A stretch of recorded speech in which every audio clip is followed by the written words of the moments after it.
कि आज हमारा यानी कि टॉपिक है ये 10th क्लास मैथ्स के अंदर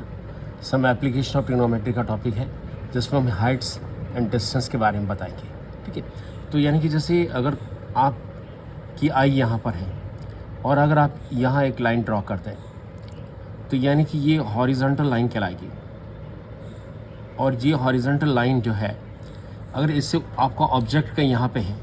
और ऊपर की तरफ आप देख रहे हैं, ये लाइन ऑफ साइट कहलाती है कि ऑब्जेक्ट यानी कि आपका यहाँ पर है और ऑब्जेक्ट को आप ऊपर की तरफ देख रहे हैं, तो ये ऊपर की तरफ जो एंगल बनेगा इस हॉरिजॉन्टल लाइन से, वो यानी कि एंगल ऑफ एलिवेशन कहलाएगा। So this is known as angle of elevation. तो ये एंगल ऑफ एलिवेशन हो गया। और इसी तरह से अगर आप यहाँ पे खड़े हैं और ये आपकी हॉरिजॉन्टल लाइन है, यह हॉरिजॉन्टल लेवल है, this is your horizontal level.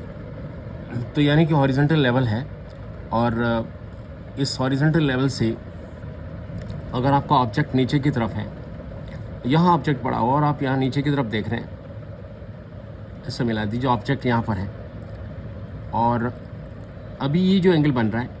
वो एंगल जैसे कोई भी एंगल है थीटा, तो ये एंगल ऑफ डिप्रेशन कहलाता है, एंगल ऑफ डिप्रेशन। ओके, तो बात सारी समझ में आ गई कि मेरी आइज से बिल्कुल यानी कि हॉरिजॉन्टली अगर मैं ये एक लाइन ड्रॉ कर दूँ, ये हॉरिजॉन्टल लेवल कहलाएगा। और अगर ऑब्जेक्ट मेरी इस हॉरिजॉन्टल लाइन से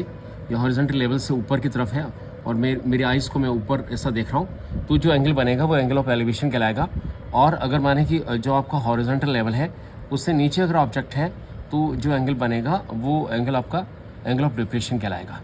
तो अब जैसे कि अब हमेशा ट्रिग्नोमेट्री में आपको ये ध्यान रखना है कि 6 यानी कि जो ट्रिग्नोमेट्रिक फंक्शंस हैं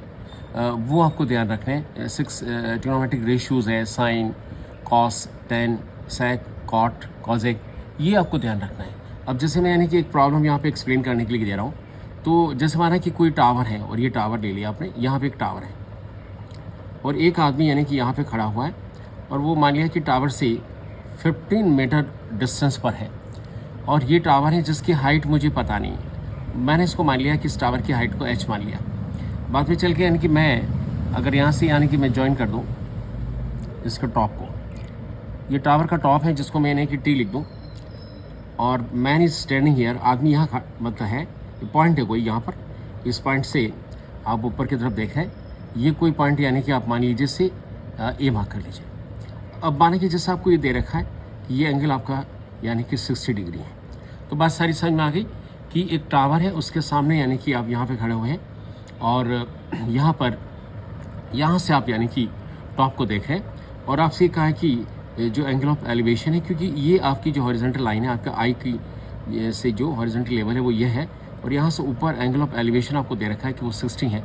और ये जो पॉइंट है वो यहाँ से 15 मीटर अवे है और आपको ये फाइंड करने के लिए कहा है कि हाइट ऑफ द टावर आप फाइंड करके बताएं।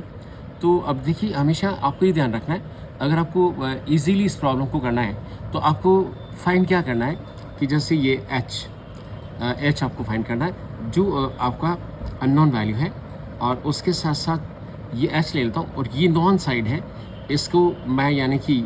यहाँ पर ये 15 लिख देता हूँ क्योंकि ये आपका नॉन है, ये अननोन है और ये नॉन है। और अब देखिए कि ये एंगल के ठीक सामने वाला हमेशा परपेंडिकुलर होता है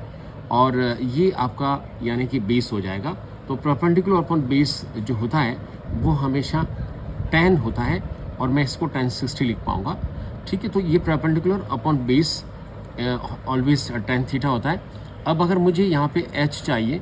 तो मैं यहाँ पर 15 इंटू और 10 यानी 60 की जो वैल्यू है वो √3 होती है,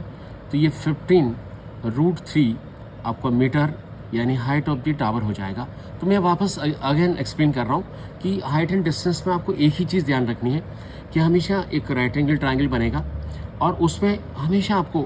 कोई न कोई एक एंगल और कोई एक साइड, चाहे वो ये साइड हो, चाहे ये साइड हो, चाहे ये साइड हो, वो आपको गिवन होगी। और एक अननोन साइड आपको निकालने के लिए पूछा जाएगा, तो हमेशा आपको जो अननोन है